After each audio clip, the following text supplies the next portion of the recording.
Perkenalkan, saya Alia Indayani. Saya Hazik Faruk Azam. Saya Taufik Ardianto. Saya Rangga Alvin Melkisedek. Prasetya Aditya Nugraha. Kami dari gelombang 2 angkatan 16 kelompok 2. Kami akan membahas seorang tokoh yang menjadi panutan atau role model yang memiliki nilai-nilai berakhlak, Bapak Sandiaga Salahuddin Uno. Beliau maju sebagai calon wakil gubernur bersama Anies Baswedan yang diusung oleh Partai Gerindra dan PKS. Pria kelahiran Pekanbaru 28 Juni 1969 ini adalah anak bungsu dari dua bersaudara dari pasangan Razif Halik Uno dan Rahmini Rahman.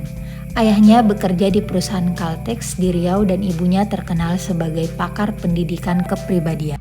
Berikut adalah aktualisasi dari nilai-nilai berakhlak yang dilakukan oleh Bapak Sandiaga Uno.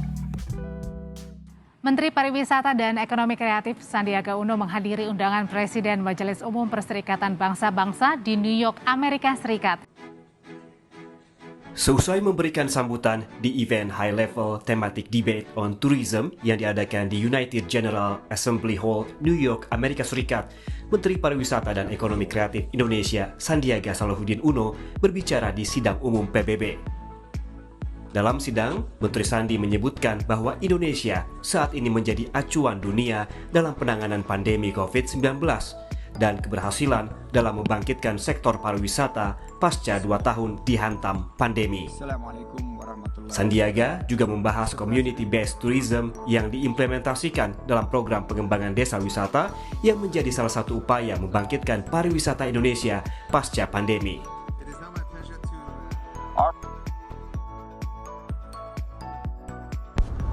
Kunjungan kerja Sandiaga Uno untuk meninjau bank sampah. Menurutnya, pentingnya bank sampah dalam pengelolaan sampah di Bali sangat penting. Tercatat, sampah hotel di Bali mencapai 39 ton setiap harinya. Sandiaga pun berinisiatif menampilkan hasil olahan sampah dalam gelaran konferensi tingkat tinggi G20. Rencananya, para delegasi G20 akan melihat langsung pengolahan sampah dan proses daur ulang sampah menjadi berbagai jenis kerajinan yang bernilai ekonomis. Sandiaga Uno selama ini dikenal sebagai pengusaha muda dan memiliki kompetensi memaksimalkan usaha mikro kecil menengah atau UMKM. Sandiaga Uno pun dapat meningkatkan partisipasi masyarakat untuk membangun negara yang lebih baik dengan menciptakan lapangan kerja. Sandiaga Uno dapat dikatakan berhasil memanfaatkan platform sosial media dengan baik. Beliau dikenal sebagai sosok pemimpin karismatik yang dapat memikat berbagai kalangan dari masyarakat. Beliau memanfaatkan kemampuan kepribadiannya untuk mempengaruhi pikiran, perasaan, dan tingkah laku seseorang untuk bisa mengikuti arahannya. Kepedulian Sandiaga Uno kepada kaum milenial telah menarik suara pemuda untuk peduli terhadap politik maupun kegiatan wirausaha.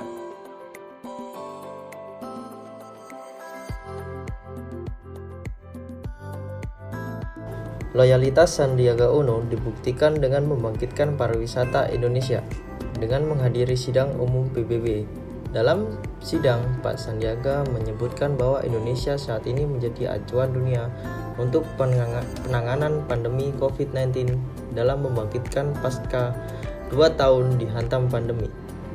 Pak Sandiaga Uno membuat program desa wisata untuk mengintegrasikan akomodasi lokal dan atraksi penunjang. Menteri Pariwisata dan Ekonomi Kreatif Bapak Sandiaga Uno mengajak komunitas dan pengelola desa wisata di tanah air untuk memaksimalkan potensi sumber daya alam dan ekonomi kreatif. Dia juga mendorong adanya inovasi melalui berbagai macam produk wisata. Contohnya, ekotourism, nature-based tourism, nature eco wellness adventure menjadi paket wisata.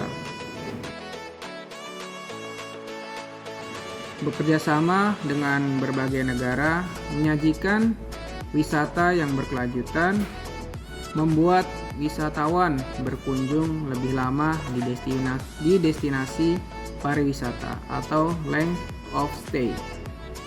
Wisatawan diharapkan mampu mengeluarkan uang yang lebih untuk para pengelola akomodasi, penginapan, pelaku kuliner, dan pelaku bisnis fashion, karena durasi kunjungan wisatawan jadi lebih lama di suatu daerah.